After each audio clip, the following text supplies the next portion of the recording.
Salut à tous, aujourd'hui revue matérielle d'une box, nous allons parler de l'IPv 400 de chez Pioneer for You.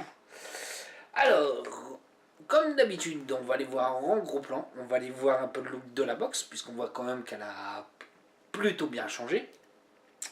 On va aller voir si elle est pas si mal que ça cette box, ses défauts, ses qualités, donc à tout de suite en gros plan.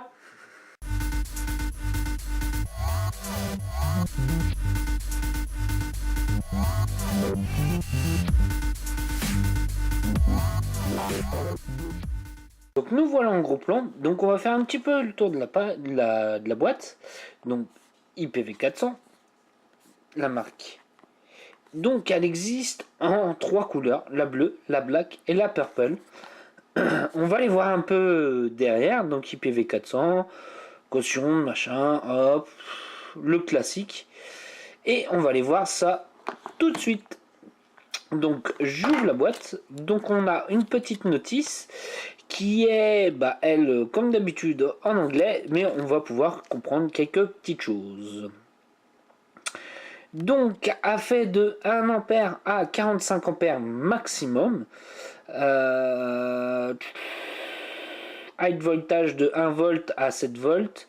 Faut savoir, alors c'est IPv 400, c'est pas 400 watts, j'entends tout de suite dire est-ce qu'elle fait 400 watts? Non, c'est une 200 watts avec un chipset de chez II, le SX330 F4. Donc elle fait le contrôle de température. Exactement, a fait le SS304, le NI200 et le Titan, ce qui est déjà les fils les plus répandus. Apprend les résistances à partir de 0,15 ohm à 3 ohms en Cantal. Sinon, en contrôle de température, apprend à partir de 0,05 ohm jusqu'à 1,5 ohm, ce qui est déjà bien. Donc après, on continue un petit peu, hein, ça reste toujours la notice de blablabla, blablabla, blablabla, hop, allez, zou, ça c'est fait. Donc, nous avons la petite box, et là, on va aller voir ce qu'il y a en dessous. Donc, en dessous, qu'est-ce que nous avons? Nous avons un petit câble USB, on peut recharger, c'est pas fait pour recharger, ça va être plus pour s'il va y avoir des mises à jour, ce genre de choses. C'est là, je pense que ça sera plus fait pour ça. Et je pense que ce qu'il y a de plus intéressant, c'est d'aller voir la petite box. Alors, la box est en plastique. Ça, je le dis tout de suite. C'est du plastique. Alors, elle a des avantages, elle a des inconvénients. On va faire le tour un peu ensemble. Alors, son design. Son design, pour moi, ça...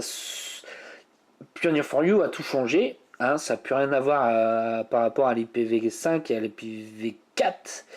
Là, on est quand même sur une box qui est beaucoup plus petite. On est plus petit qu'une cuboïde. Par contre, il y a des finitions qui me font un peu mal. Quand je vois ça, là, hein, ça pour moi c'est moyen. Après, je ne connais pas le prix de la box. Avoir le prix de la box, est-ce que après les finitions se justifieraient? Pourquoi pas. Alors, le 510 est sur ressort.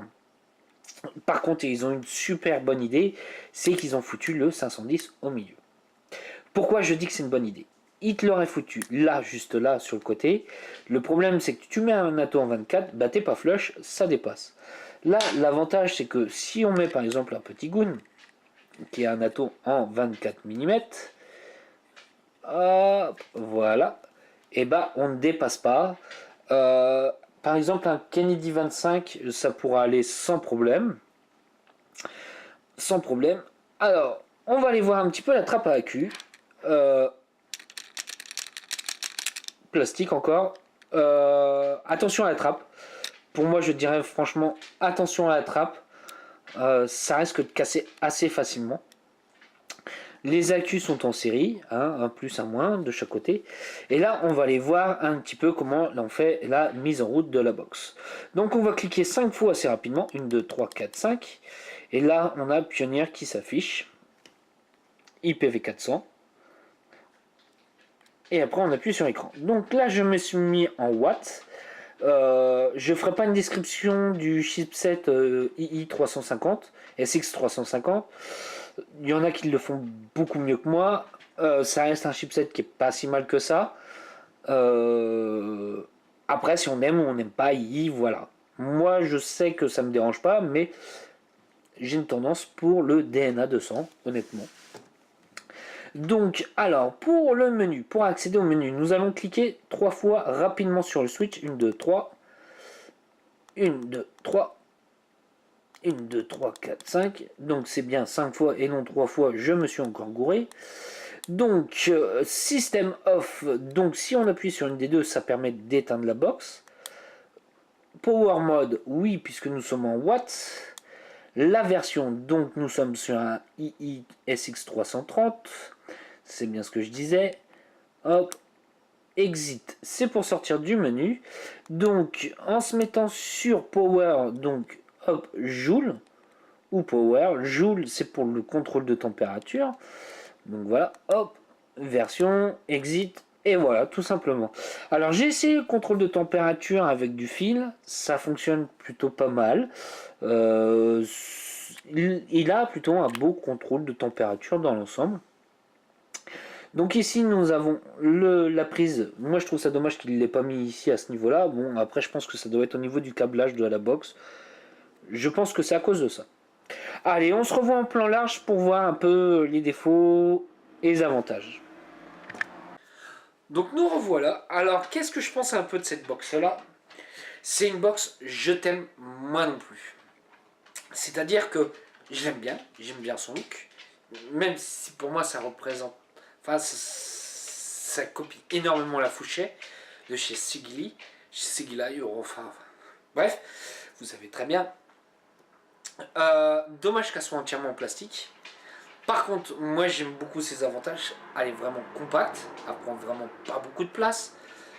Son 510 qui est au milieu, le chipset qui est pas trop mal.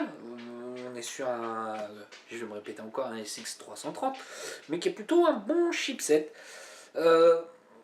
Voilà, je reste mitigé sur cette box là, à voir dans le temps. La trappe à accum, honnêtement, me fait très peur.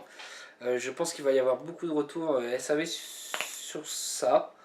Sinon, après les finitions, voilà, ça va dépendre du prix de la box. Honnêtement, je ne sais pas le prix de la box. Je remercie LCA Distribution de me l'avoir envoyé, même si eux, c'est pas une box qu'ils vont. Il m'a dit qu'il rentrera pas forcément. Donc voilà. Allez, sur ce, moi je vous souhaite une bonne journée, une bonne soirée ou un bon week-end. Allez, salut à tous!